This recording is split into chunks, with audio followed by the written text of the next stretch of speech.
దేవుడు ఆత్మ గనుక, ఆయన ఆత్మ గనుక మనము ఆరాధించేవారు కూడా ఎలాగ ఉండాలంటే సత్యమైనటువంటి ఆరాధన చేయాలి. ఆత్మతోనూ ఆరాధన చేయాలి, సత్యముతో ఆరాధన చేయాలి, వినయముతో ఆరాధన చేయాలి, విధేయతతో ఆరాధన చేయాలి, విశ్వాసముతో ఆరాధన చేయాలి, భయభక్తులు కలిగి ఆరాధన చేయాలి. మన యొక్క ఆలోచనలు వేరుగా ఉంటాయి, దేవుని యొక్క ఉద్దేశాలు వేరుగా ఉంటాయి, మనము జీవించే విధానం వేరుగా ఉంటుంది, ఆయన విధానాలు వేరుగా ఉంటాయి. దేవునికి మానవునికి కలిసి పరిచర్య చేయాలి అంటే దేవుడు అలాగే మానవుడు కలిసి ముందుకు సాగి వెళ్ళాలి అంటే వాక్య ప్రకారముగా మనము ముందుకు సాగిపోవాలి.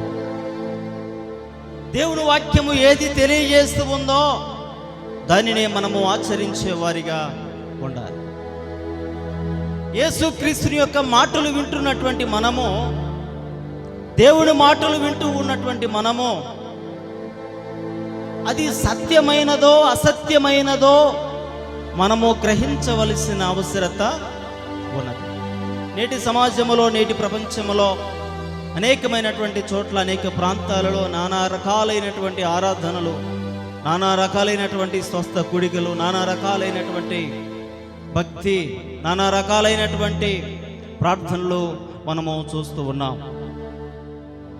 అసత్య బోధలు మనం వింటూ ఉన్నాం, అసత్య వాక్యాలను మనం వింటూ ఉన్నాం. బైబిల్ను ప్రక్కన పెట్టి వారికి నచ్చినట్లుగా, వారికి అనుకూలమైనటువంటి వాక్యాలను అందించేటువంటి సేవకులు, పాస్టర్స్ నేటి సమాజంలో మనము చూస్తూ ఉన్నాం. ఎవరికి దెబ్బ తలగకుండా, ఎవరికి నొప్పి లేకుండా, ఎవరికి బాధ కలగకుండా వాక్యాన్ని తెలియజేసే విధానము అది మంచిది కాదు. వాక్యము ఎలాంటిది అంటండి? రెండంచుల గల ఖడ్గం. రెండంచుల గల ఖడ్గము దేవుని యొక్క వాక్యము బోధించేటప్పుడు మన హృదయము ఏమవుతుందమ్మా? గుచ్చుకోవాలి. మన హృదయము గుచ్చుకోవాలి, మన హృదయము మార్పు చెందాలి.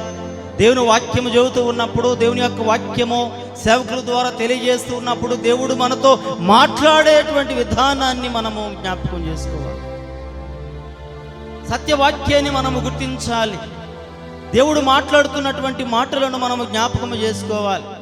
ఎందుకు అంటే దేవుని యొక్క సేవకులు చెప్పినటువంటి విధానమును బట్టి, వాక్యమును బట్టి, క్రమశిక్షణను బట్టి సంఘమంతా కూడా నడుస్తుంది. నేను చెప్పే మాటలను బట్టి సంఘం ఏమవుతుందండి? మిమ్మల్ని మేపేవాడను, మిమ్మల్ని కాల్చేవాడను నేనే, కాబట్టి నేను ఎటు వెళ్తానో మీరు కూడా ఎటు వస్తారు? అటే వస్తారు. నేను అజ్ఞానానికి పోతే మీరు అటే వస్తారా? ప్రియులారా, ఇక్కడ ప్రాముఖ్యముగా మనం జ్ఞాపకం చేసుకోవాల్సిన విషయం ఏమిటి అంటే సత్యవాక్యాన్ని మనము జ్ఞాపకము చేసుకోవాలి, అసత్య వాక్యాన్ని మనము తెలుసుకోవాలి. ఏది దేవుని యొక్క వాక్యమో, ఏది అనుకూలముగా చెబుతూ ఉన్నాడో, లేకపోతే వాక్యము తెలియజేస్తూ ఉందా అలాగూ, లేకపోతే సొంత మాటలా అనేటువంటి విషయాన్ని సంఘము గుర్తించవలసిన అవసరత ఉన్నది. ప్రభునందు ప్రియమైనటువంటి దేవుని బిడ్డలారా, కొన్ని ప్రాముఖ్యమైనటువంటి విషయాలు మీ దృష్టికి తేవాలని ఆశపడుతున్నాను. యాకోబు 1:18 చదువుకుందాం.